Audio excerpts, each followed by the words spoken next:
Informasi lainnya, saudara, kapal SB Evelyn Kaliska 01 tenggelam di perairan Guntung, Kabupaten Indragiri Hilir Riau. Data Basarnas menyebut total penumpang berjumlah 74 orang, 62 selamat, 11 meninggal dan 1 orang masih dalam pencarian. Kapal SB Evelyn Kaliska 01 tenggelam di perairan Guntung, Kabupaten Indragiri Hilir Riau kemarin. Kapal berangkat dari Tembilahan menuju Tanjung Pinang, Kepulauan Riau.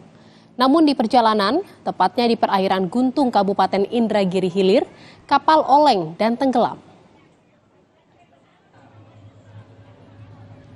Tim SAR gabungan bersama TNI AL, Polair Polda Riau, BPBD Riau dibantu nelayan masih berupaya melakukan pencarian korban kapal SB Evelyn Kaliska 01 yang tenggelam di perairan Guntung, Kabupaten Indragiri Hilir Riau.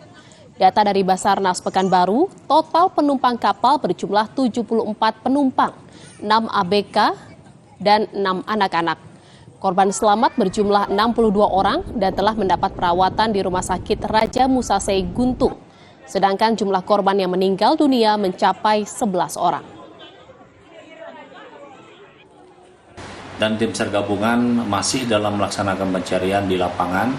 Dan satu lagi, speedboat Evelyn Kaliska 01 ini sudah diangkat menggunakan kren, tetapi tidak ada korban yang masih tersekap di dalam speedboat tersebut. Kendala kita di lapangan saat sekarang ini, Pak? Kalau kendala kita di lapangan diinformasikan oleh tim yang ada di lapangan, ya tim SAR gabungan itu dengan cuaca angin kencang, arusnya sangat deras, terkait dengan informasi di lapangan tersebut. Demikian.